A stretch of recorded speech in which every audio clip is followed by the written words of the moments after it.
It never ceases to amaze me how many people can go through a whole day using ailerons and elevator and hardly ever touch the rudder. Well, we're going to show you an easy way to fix that. Everybody does use the rudder for taxiing their plane around to get ready for takeoff or after they land. But from there, too many just gas it and hope it isn't pointed at anybody. They forget all about steering it and just jerk it off of the ground as soon as they can. When I started flying RC, I spent a good amount of time practicing steering the plane as it taxied towards me on takeoff. This is another situation where a little bit of input is usually all you need. A lot of people know that we need to use the rudder for knife edge flight, but it scares them so much that they don't try much of this. This is just another part of using the rudder that takes some getting used to. You start out with this 2 or 3 mistakes high and learn what your plane needs in terms of rudder input to keep it flying straight and level in knife edge. But there's a lot of other things you can use the rudder for to make your flying a little smoother and frankly a little safer for the plane. And one of the first things you need to get accustomed to is applying rudder when the plane is coming at you. I know that absolutely scares a lot of people, but there's no reason for that. It's real easy to do.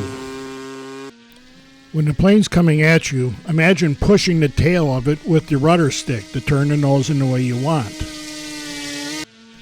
This is a trainer style plane and uses quite a bit of rudder, and you notice how it rolls so much because of the dihedral in the wings.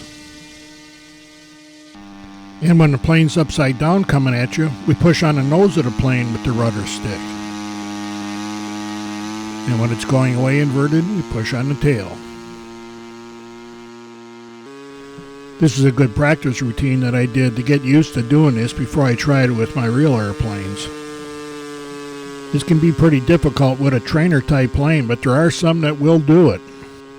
You want to make sure you try this a ways up before you start bringing it back down on the ground.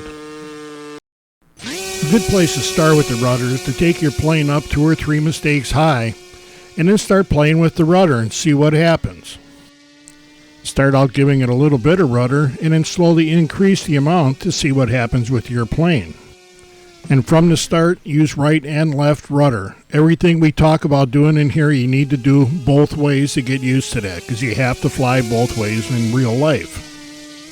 One thing you need to learn early on is that you can't just push in all of the rudder and expect the plane to do nothing but turn. When the plane's in a yaw, the leading wing gets more lift, and that wants to roll the plane over. I'm going to push all the rudder in on this trainer and not do any corrections and just watch what happens. It rolls right over. What we want you to learn how to do is to use the rudder to make course corrections like on landing or takeoffs. Nearly every plane out there is going to respond nicely to a little bit of rudder input. You can run this video back and forth and watch the rudder stick on the transmitter to see how little rudder input is actually used. And we want to be able to make those corrections when they're landing from the left or from the right, because you're going to have to do both. Just a little bit of rudder pressure is going to usually straighten the plane out and let you make a nice landing. A very good skill to have is to make what we call a flat turn. The wings may dip a little bit, but the plane stays essentially flat through the turn. And you can see by the sticks that we do that by cross-controlling. We turn it with the rudder, but we keep the wings flat by going opposite on the ailerons. And here again, there's no set amount. You just give it what it needs. When turning a plane in on final, I like keeping the wings more level because it's more stable that way. It's less prone to fall out of the air if you get hit by a little bit of a downdraft or some dead air. With a little practice, you can make a nice gradual turn into the field, but keep the wing level with this cross-controlling. A flat turn into the field is very handy when it's windy because the plane is less liable to drop on you. Another use for the rudder is when you're landing with a crosswind and the plane's coming at you sideways. You can just let it come in until it gets over the field, push in a little bit of rudder to straighten it out and set it down. It's very easy to learn.